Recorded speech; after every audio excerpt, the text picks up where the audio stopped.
जय हिंद दोस्तों, स्वागत आप सभी का हमारे अपने यूट्यूब चैनल में। और आज हम बात करने वाले हैं जीडी के टॉपिक नंबर 9 की। जैसा कि आप सभी को पता है, मैंने टेलीग्राम चैनल पे पोल करवाया था और उसमें आपको पूछा था कि एसआरटी वीडियो डालूं या डीएफटी या जीडी। तो उसमें सबसे ज़्यादा पोल आपने जीडी पे किया था, तो मैं जीडी का वीडियो बना रहा हूँ। ये आज का हमारा टॉपिक नंबर 9 है। और कल वीडियो नहीं आने का रीज़न ये था कि कल पूरे दिन नेट बंद था राजस्थान में, क्योंकि रीट का एग्ज़ाम था, इस वजह से वीडियो नहीं आ पाया। और इससे पहले मैंने 8 वीडियो करवा दिए हैं, वो अगर आपने नहीं देखे हैं तो वो देख लीजिएगा।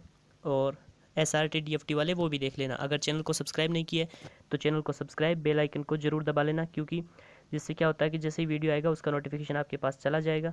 तो स्टार्ट करते हैं आज का हमारा टॉपिक नंबर 9। ये है, should military training be made compulsory for all in India. या इसका नाम ये भी हो सकता है, should military training be made compulsory for all Indian. ठीक है। अब यहाँ पर बात हो रही है मिलिट्री ट्रेनिंग की। अब मिलिट्री ट्रेनिंग वो नहीं कि जैसे आप मान लो नेवी, एयरफोर्स, आर्मी में गए, उसमें आपको जो ट्रेनिंग दी जाती है उसकी बात यहाँ पे नहीं हो रही। ये ट्रेनिंग की बात हो रही है कि मान लो जो इंडिया का हर नागरिक है, प्रत्येक जो नागरिक है उसको क्या एक ट्रेनिंग देनी चाहिए या नहीं देनी चाहिए, उस पर हम बात करने वाले हैं। तो आज का हमारा टॉपिक शुरू करते हैं सबसे पहले इंट्रोडक्शन से। ये टॉपिक भी मोस्ट है और पूछा भी गया है पहले। तो स्टार्ट करते हैं हम इंट्रोडक्शन से। Military training has be made compulsory in many countries like north Korea, Israel, Norway and China also. तो ये कहना चाह रहा है कि मिलिट्री ट्रेनिंग जो है वो हैज़ बी मेड कंपलसरी, मतलब कंपलसरी की जा चुकी है मैनी कंट्रीज़, बहुत सी देशों में कंपलसरी की जा चुकी है। कुछ के एग्जाम्पल भी दिए हैं, जैसे नॉर्थ कोरिया में कंपलसरी हो चुका है, इसराइल में, नॉर्वे में एंड चाइना में भी ये कंपलसरी है। It doesn't mean that the people to be taught how to operate machine guns. इसका यह मीनिंग नहीं है, यह मतलब नहीं है लोगों को यह सिखाना, इसका उद्देश्य नहीं है कि ऑपरेट मतलब मशीन गन को कैसे चलाना है। But it make them aware of mentally and physically strong. बल्कि इसका यह उद्देश्य है कि लोगों को अवेयर किया जाए उनके मेंटली एंड फिजिकली स्ट्रोंग के लिए। To cope with any situation, और हर सिचुएशन के लिए उनको तैयार किया जाए। सिचुएशन कैसी? लाइक डिजास्टर, वार, मान लो कोई आपदा आ जाए या कोई युद्ध की स्थिति हो, तो उसके लिए उनको तैयार किया जा सके। ये इसका मेन उद्देश्य है।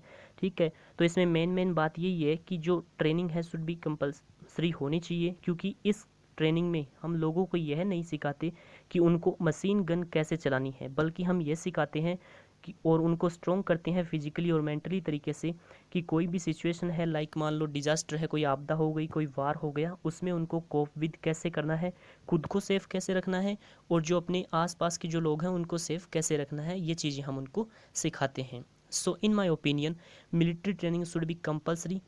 तो मेरे अकॉर्डिंग मिलिट्री ट्रेनिंग क्या होनी चाहिए? कंपलसरी होनी चाहिए, because many advantage of it, क्योंकि इसके बहुत ज़्यादा फ़ायदे हैं। अब फ़ायदे आपको भी दिखने लगेंगे जैसे ही मैं करवाऊँगा। तो कौन कौन से फ़ायदे हैं इसके?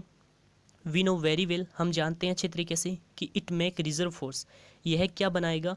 इट मेक्स कर लेना यहाँ पे, इट मेक्स रिजर्व फोर्स, ये रिजर्व फोर्स बनाएगा। ठीक है। अब if we have reserve force, अगर हमारे पास रिजर्व फोर्स होगी तो then any country think twice before attack on our country. अगर हमारे पास रिजर्व फोर्स होगी तो कोई भी कंट्री दो बार सोचेगी, थिंक ट्वाइस मतलब दो बार सोचेगी हमारे देश के ऊपर आक्रमण करने से पहले, कि इंडिया पे आक्रमण करना है या नहीं करना, क्योंकि उनके पास रिजर्व फोर्स है। तो ईंट का जवाब पत्थर से मिलेगा। तो कोई भी कंट्री दो बार सोचेगी आक्रमण करने से पहले, तो इसलिए यह बेनिफिशियल है।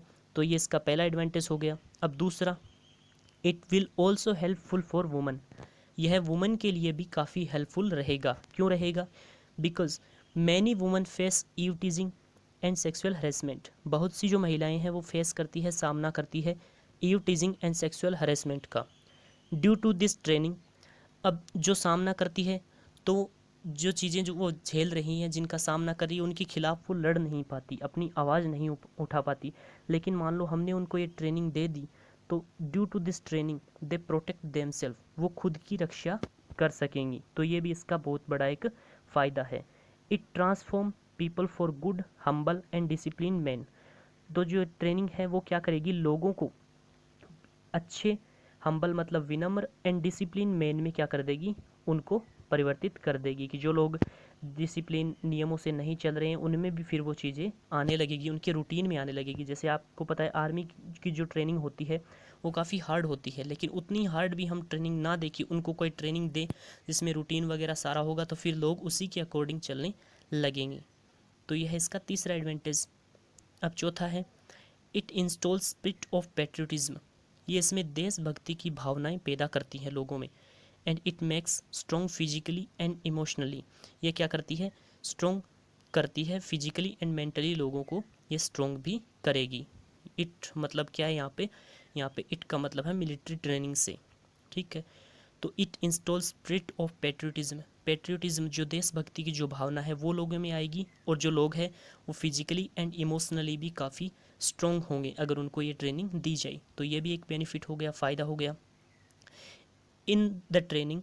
अब ट्रेनिंग का तो आपको पता ही है, जैसे मान लो आप आर्मी, नेवी, इंडियन एयरफोर्स किसी में भी जा रहे हो, तो उसमें आपको पता है आपकी मान लो ट्रेनिंग होगी, तो उसमें ये थोड़ी होगा कि ओबीसी वाले लड़कों को अलग रखा जाए, एससी वालों को अलग रखा जाए, एसटी वालों को अलग रखा जाए, जनरल वालों को अलग रखा जाए। ऐसा तो कुछ होगा ही नहीं। वहाँ पे जब ट्रेनिंग होगी तो पूरा का पूरा एक मैदान होगा, उसमें ही ट्रेनिंग होगी और सभी को एक पंक्ति में खड़ा किया जाएगा। या ये भी नहीं है कि मान लो एससी वालों की एक अलग लाइन बनी, एसटी वालों की अलग बनी, जनरल वालों की अलग बनी, तो ऐसा भी कुछ नहीं होता, ठीक है। और ये भी नहीं होगा कि मान लो हिंदू की अलग लाइन बनाओ, मुस्लिम की अलग बनाओ, तो ये भी कोई सीन नहीं होता। तो अगर मैं बात करूँ ट्रेनिंग की तो in the training all classes of society in a place, मतलब जो भी सोसाइटी की जितनी भी क्लासेस हैं, जो भी जाति वगैरह हैं, वो एक ही प्लेस में इकट्ठी होंगी। सो इट प्रमोट इक्वलिटी, तो यह समानता को प्रमोट करेगा, समानता को बढ़ाएगा। एंड फील यूनाइटेड, और एकता की भावना सभी में आएगी।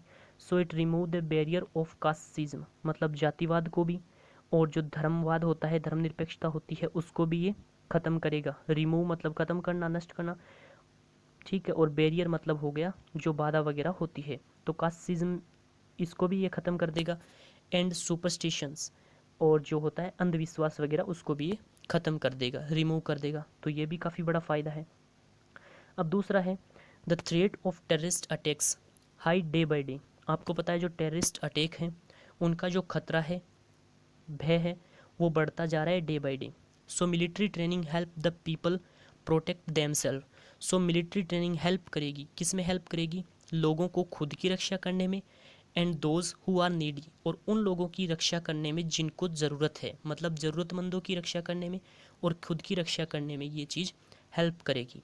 अब जो लास्ट इसका जो एडवांटेज है वो है ट्रेंड पर्सनल। ये पर्सनल नहीं है, याद रख लेना, क्योंकि आपने एग्ज़ाम क्रैक किया है तो आपको पता ही होगा आई थिंक कि पर्सनल और पर्सनल में क्या अंतर है। तो trend personal physically and mentally fit. अब जिनको मान लो ट्रेनिंग मिल चुकी है तो वो फिजिकली और मेंटली तो फिट होंगे ही होंगे। तो अगर वो फिजिकली और मेंटली फिट है तो it will decrease expenditure on health sector by the government. तो जो हमारी गवर्नमेंट जो हेल्थ पर जो खर्च कर रही है वो भी कम होगा ही होगा, क्योंकि जब लोग फिजिकली और मेंटली फिट होंगे, बीमार नहीं पड़ेंगे तो उनके स्वास्थ्य पे इतना ज़्यादा खर्चा नहीं होगा। तो ये भी एक बहुत बड़ा फ़ायदा है कि जो गवर्नमेंट का जो खर्चा आ रहा है, एक्सपेंडिचर हो रहा है हेल्थ सेक्टर के ऊपर, उसको भी काफ़ी मात्रा में रिड्यूस करेगा। तो ये था आज का हमारा टॉपिक, छोटा सा टॉपिक है, कोई ज़्यादा बड़ा नहीं है। इसके साथ ये पूरे के पूरे एडवांटेज मैंने बता दिए, और लास्ट में आप बोल सकते हो सो आई थिंक इस वो military training should be compulsory, ये होनी चाहिए फॉर ऑल इंडियन, या फॉर ऑल इंडिया भी आप बोल सकते हो।